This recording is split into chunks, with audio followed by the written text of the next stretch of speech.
Okay, for this first vectors question, part A asks us to express getting from point A here to point B here using the vectors A and B, and we notice that they're in bold font, whereas the A and the B are capital letters denoting points, with the A and the B being vector notation. The obvious pathway is to travel along this line here, but we know we're not allowed to do that in vectors because that currently doesn't have a vector description of that pathway.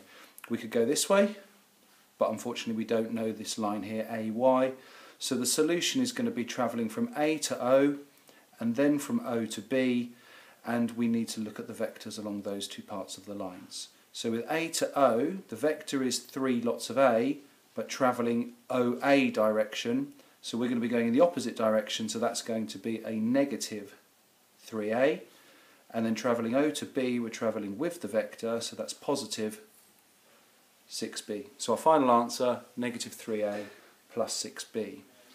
On the second part of the question, we're given some information first of all, which carves up part of our vector diagram in a ratio. So we're told that AX, which is from point A here to point X here, is one portion of the line compared to X to B, which is 2 portions of the line. So in total there, 1 plus 2, we're dividing the line up into 3 portions.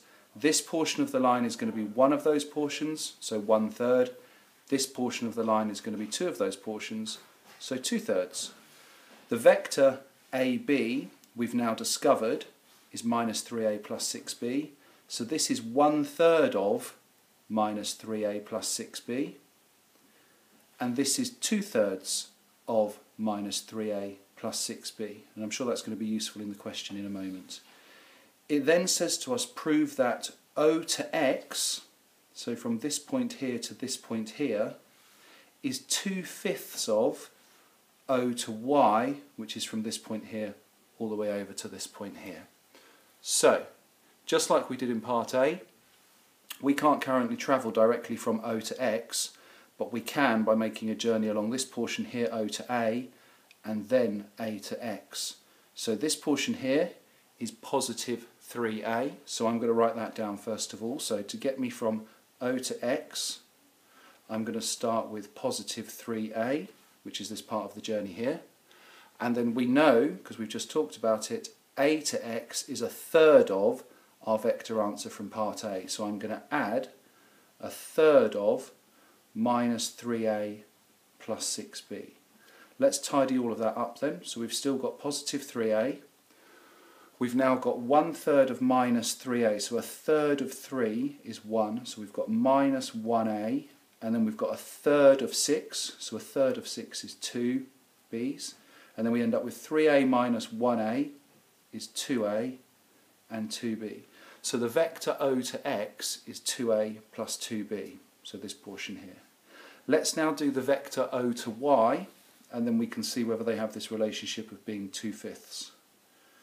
So for vector O to Y, I'm going to travel up, looking at our diagram, from point O to point B, so that's positive 6B, so let's write that portion in to begin with, positive 6B, and then I'm going to travel along that top line there, which we were told about in the question, B to Y, travelling in the right direction with it, so it's positive 5A minus B.